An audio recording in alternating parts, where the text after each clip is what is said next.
Assalamualaikum warahmatullahi wabarakatuh. Selamat pagi semuanya. Bagaimana kabarnya? Semoga rekan-rekan semuanya dalam keadaan yang baik sehingga dapat melaksanakan kegiatan pembelajaran pada hari ini.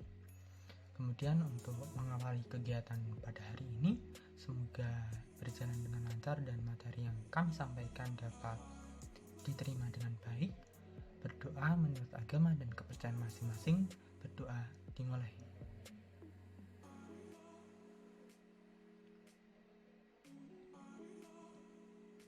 Berdoa cukup. Selamat menyaksikan. Saya Dina Wanda Purnama, NIM K84212. Dan saya sendiri Hasna Kurniawan dengan NIM K8420031 dan dosen pengampu pada mata kuliah perencanaan pembelajaran pada kali ini adalah Bapak Abdurrahman PSD. Di sini kami akan menjelaskan beberapa faktor keberhasilan belajar siswa. Setelah mempelajari ini nanti, diharapkan mahasiswa dapat menjelaskan dan juga menyebutkan mengenai faktor apa aja yang dapat mendukung keberhasilan belajar oleh peserta didik atau siswa di suatu jenjang pendidikan tertentu. Faktor pendukung keberhasilan belajar siswa. Keberhasilan seseorang dalam kegiatan belajar dapat didukung dengan beberapa faktor yang harus diperhatikan, yaitu 1. Belajar menyenangkan. Guna menciptakan belajar menyenangkan, maka perlu memperhatikan unsur yang perlu dicermati, seperti menyiapkan beberapa kesulitan dalam tingkatan agar terciptanya hasil yang tidak tentu. Contohnya, dalam sebuah permainan, maka perlu adanya skor, bonus, dan lain sebagainya. 2. Menciptakan belajar yang interaktif.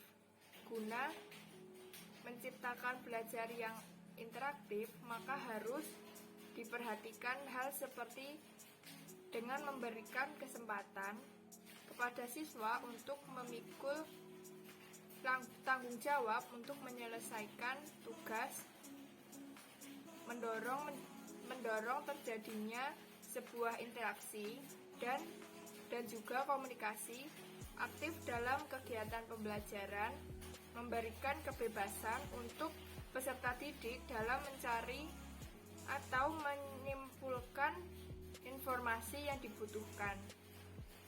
Untuk bahasan ketiga mengenai faktor-faktor keberhasilan dalam belajar peserta didik atau siswa adalah guru memberikan juga mengenai pelatihan yang memotivasi serta memberikan feedback.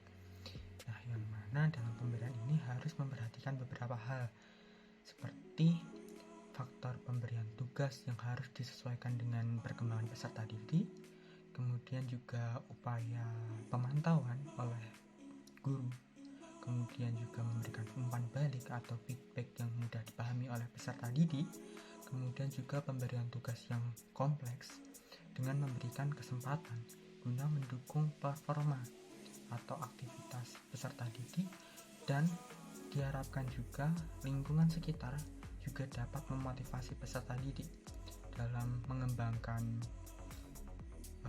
kompetensi belajar peserta didik, dan juga lingkungan juga dapat menuntun dan juga memberikan petunjuk serta memberikan informasi keberhasilan mereka.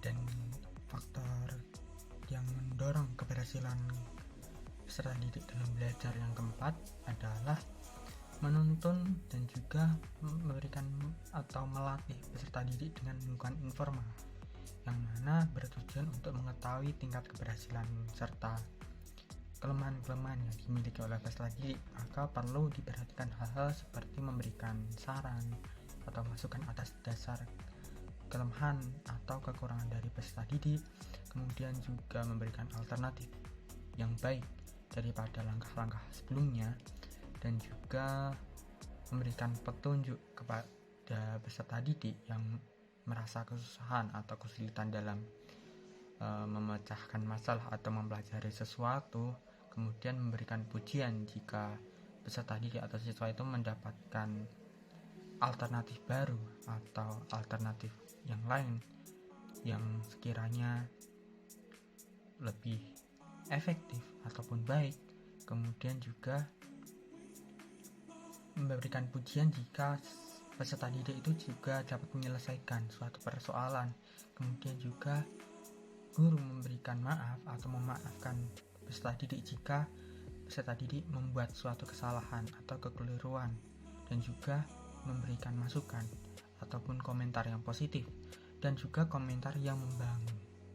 Nah, di bagian akhir sebelum kami menutup pembelajaran kali ini, dalam penyusunan materi ini kami menggunakan referensi dari Rusdi Ananda tahun 2019 dengan judul bukunya Perencanaan Pembelajaran yang diterbitkan oleh Lembaga Peduli Pengembangan Pendidikan Indonesia atau LPPPI. Nah, sebelum kami tutup, kami ada beberapa pertanyaan sebagai bentuk refleksi yang nantinya mahasiswa dapat menjawab di kolom komentar ataupun di pertemuan berikutnya yang nantinya bisa disampaikan.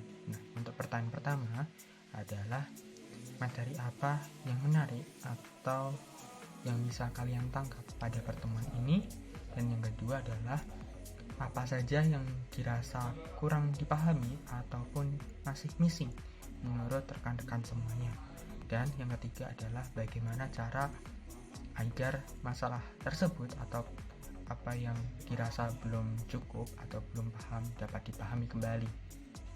Nah, cukup sekian yang dapat kami sampaikan. Semoga materi yang kami sampaikan pada hari ini dapat bermanfaat bagi rekan-rekan semuanya. Sekian, wassalamualaikum warahmatullahi wabarakatuh. Sampai jumpa di pertemuan berikutnya. Terima kasih.